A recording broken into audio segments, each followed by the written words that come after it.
Hello everyone, I'm Arena International Master Rishikesh Chavan. Welcome to my YouTube channel. This is the second part of Scotch Opening. Today we are going to discuss some important gambits in Scotch Opening. Let's start. E4, E5, NF3, NC6, D4. This is the starting position of Scotch Opening.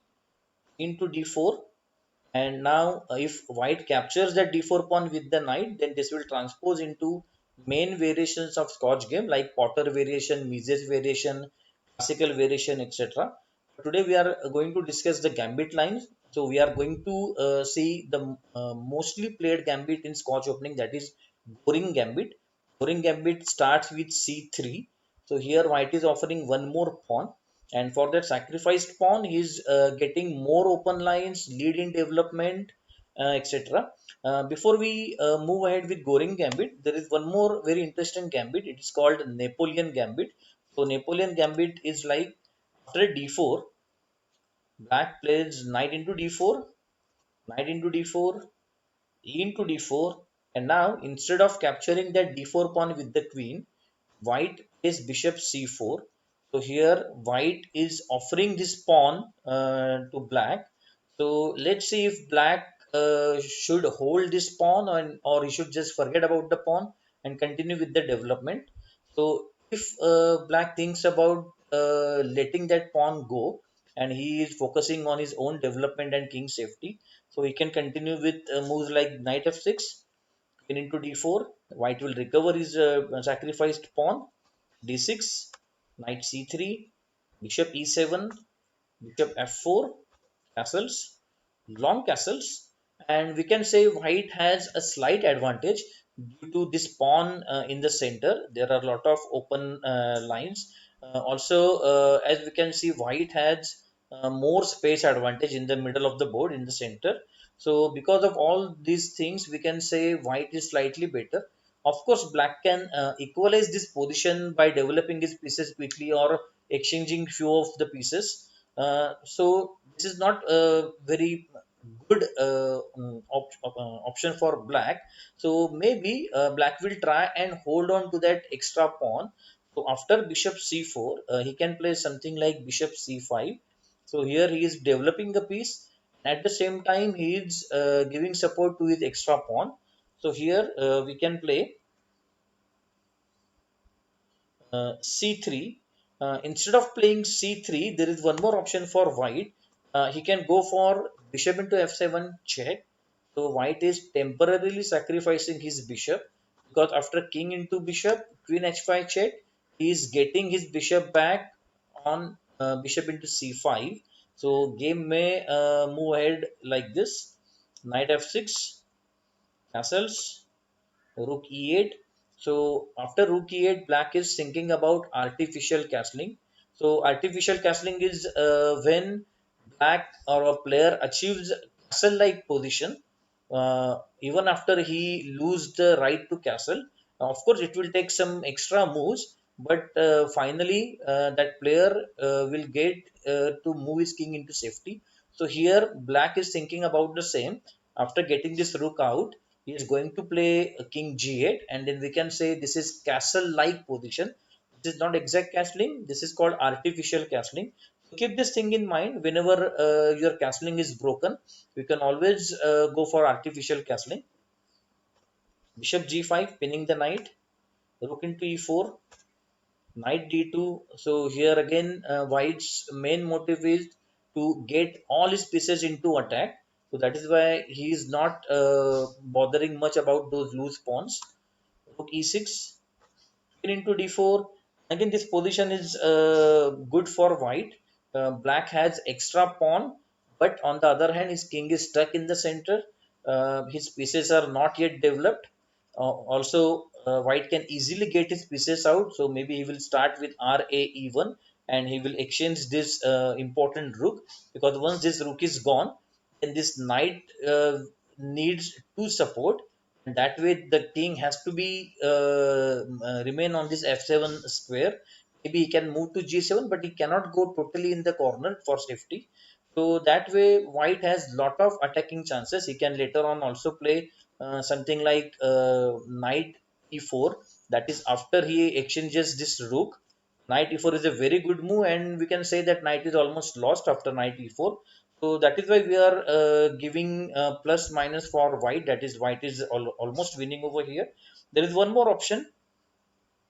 He can say queen h5. He can play queen h5. Sorry. So after queen h5, the idea is to give checkmate on this f7 pawn. And at the same time, white is attacking this hanging bishop. Of course, black can save both the threats by playing queen e7. But then we have bishop into f7 check, king f8. Of course, if he captures the bishop with the queen, we are going to pick up this bishop. So that way, we'll be getting our piece back, and at the same time, we recovered the lost pawn. And later on, we'll also capture this pawn again. So we can hope to be a pawn up. So that is why he's playing king f8, bishop into g8, king into king g8, king into g8. Sorry, queen d5 check. Now here after queen d5 check again, black cannot play king f7 or he will lose this bishop. King f8 castles. So again we can rate this position good for white, because as you can see, black's king is stuck in the center. Development is not yet complete. All most of the pieces are slipping. On the other hand, even white's pieces look passive, but white can get his pieces into the game very quickly. He can play bishop g4, he can play something like re1, or he can start with knight d2, then knight can come to c5 or even to b3, attack this bishop. So lots of attacking options for white. So we can say white is having good position in this structure. Let's move ahead. There's one more variation, that is after after bishop c4, uh, black can think about holding this pawn by playing something like c5. So here after c5, he is supporting his pawn, but now this bishop is not developed. So let's see how white can move ahead in this variation. Castles, b6. Now these three pawns in the center looks very strong. So white must break this center. Otherwise, once black pieces are active, black pieces are developed, black will use this strong center, and then he will be easily winning because he is already one pawn ahead. So after d6, forced c3, white must break the center. D into c3, knight into c3, knight f6, e5. Of course, if we compare both the kings over here, then you can see white's king is safe. It's in the castle. On the other hand, black's king is stuck in the center. So logically, white wants to open the lines. So once the center lines or center files are open, the black's king will find it very difficult to be in the center. Black will be very busy in saving his king from lots of attacks. Into e5, bishop into f7 check. Of course, black cannot play king into f7, otherwise he is going to lose his queen for free. So he is forced to play king e7, queen b3, preserving the queen. So here the important point is, whenever you are attacking, you need to preserve pieces. You should not exchange pieces unnecessarily. That will stop your attack. That will slow down your attack. So queen b3, queen b6. So again, logically, black wants to exchange the pieces. So white's attack can be slowed down. He can easily defend white's attack. Knight d5 check. This knight must be taken as it's a double attack on queen and king. Knight into d5, queen into d5, queen f6. So here he is trying to protect his center e pawn, and at the same time he is going to attack this bishop. So he is going to capture this bishop for free. Rook e1. So again, white is lining up his pieces against black's king. So he is going to open more and more lines. Here, capturing the bishop is a blunder. Black should not capture the bishop, because then there follows bishop g5 check. As you can see, it's almost a checkmate. So black is forced to play queen f6. Uh, White doesn't even have to capture the queen because he can give a forced checkmate to black. So he can play something like rook into e5 check, forced bishop in the middle, queen into e6 check. Again, queen into queen is not possible because queen is pinned. Forced king d8, rook d1 check, forced king c2, sorry, king c7, rook d7 check. Now king is forced on the 8th rank, so either he can play king c8 or even he can play king b8. It's nothing matters right now because after queen e8 check, he's forced to sacrifice his queen, and after queen into queen, it's a quick checkmate for black. So here, by sacrificing that extra pawn, white is getting a lot of open lines, and white must attack. Whenever you sacrifice a pawn, whenever you sacrifice a piece, you must play actively. You cannot play defensively or passively, or otherwise your opponent can consolidate his position, he can get his pieces out, and then with that extra material which you have sacrificed earlier, you can easily win in the end game.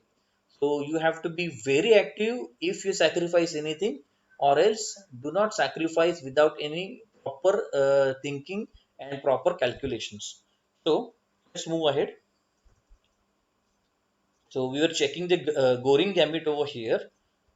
So after d4 into d4, we are going to play c3. c3 is the Goring gambit.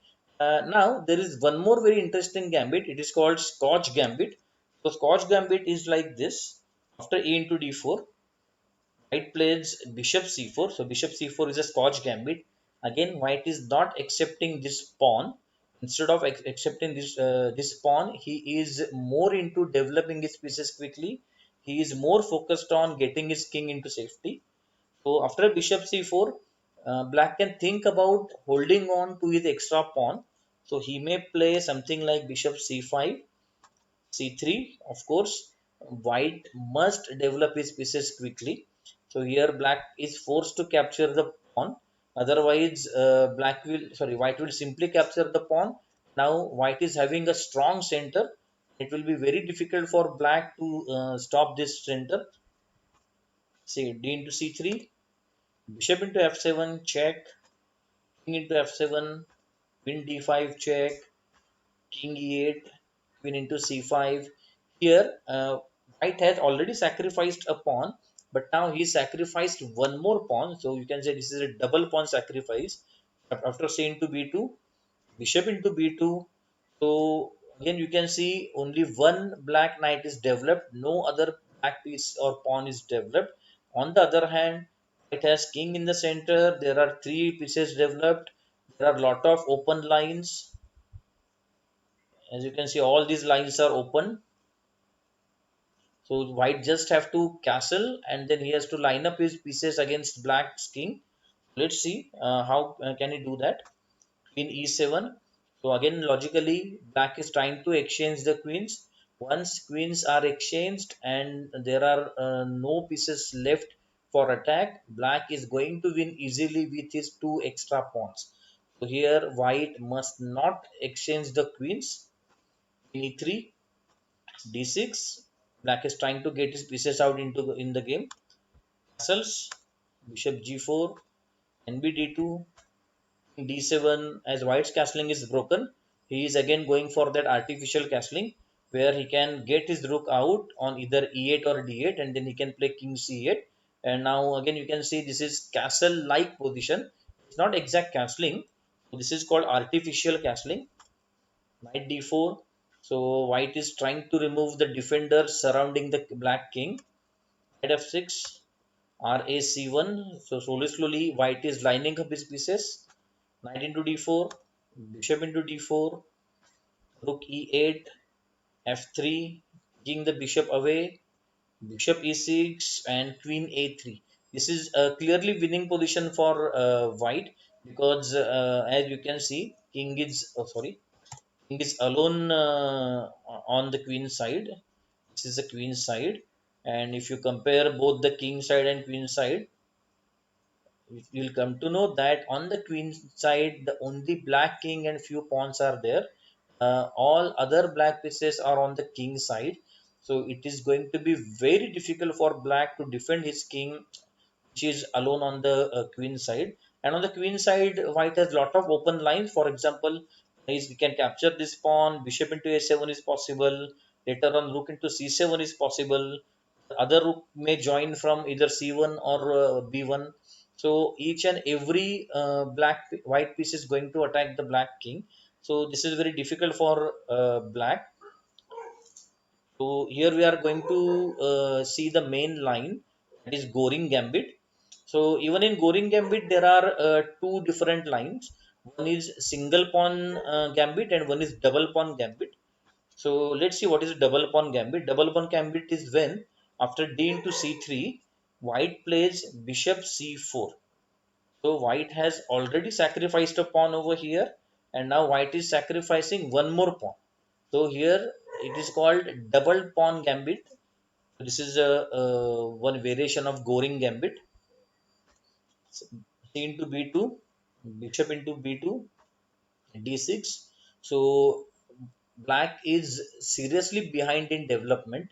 It's all pieces are slipping. Only that one black knight is out, and on the other hand, almost all these pieces are active. And queen is active. Queen has lot of open spaces to move. So here white has to just castle and then get in, his rooks into the game. So queen b3.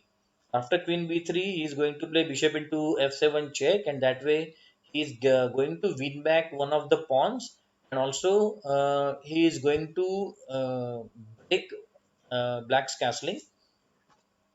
Queen d7 forced. Bishop c3 is necessary to stop knight a5. Knight f6. Castles. Knight g4. Rad1. Queen e7. Rook d3. Rook b8 is necessary move, because if rook b8 is not played, then black cannot get his bishop out. Otherwise white can simply play queen into b7, and then this rook is hanging, this knight is hanging, and it's going to be a very difficult position for black. That is why rook b8 is played. Nb d2, f6. So slowly, black is trying to create a fort-like position around his king. Black is trying to build a shelter for his king. Of course, because of this d6 and f6 moves, his dark square bishop is bad. Right now, black doesn't have to worry about his bad bishop. He has to worry about his king. Rook e1, bishop d7, h3, kicking the knight away, knight g5, knight into knight, d into knight, knight f3. So this knight is again active. So again, if you compare the position, you will see that each and every white piece is active. On the other hand, only these three pieces are active. uh, a6. Head of a6 is to stop later bishop b5, which will pin the knight to the king. Also, one more idea of a6 is he can later on play b5 and kick this bishop away from this diagonal. Re d1, bishop c8, bishop b4. Now here white is sacrificing a bishop. If black accepts the bishop, which looks almost forced for black, then queen into b4. Then there is a forced checkmate coming up. After bishop into f7 check, king e7, rook d7 check. Now white is sacrificing even a rook. Bishop into d7, rook into d7 check. Now again it's forced to capture the rook. Otherwise, black is almost checkmated. King into d7, and now the checkmate will follow. Queen e6 check, forced king d8, and then queen e8 checkmate. So again, one more thing you have to keep here in mind, that if you are sacrificing a pawn or maybe two pawns sometimes, then you must keep punching your opponent. You cannot stop for the breather. If you just stop for even a move or a couple of moves, In that short time also, your opponent can build a defense, and then whatever material you sacrificed earlier will be a total waste. So let's move back to the main line. That is Goring Gambit, or you can say single pawn variation. Knight into c3, bishop b5. So black is developing a piece, and at the same time is pinning white's piece, so limiting his knight's activity.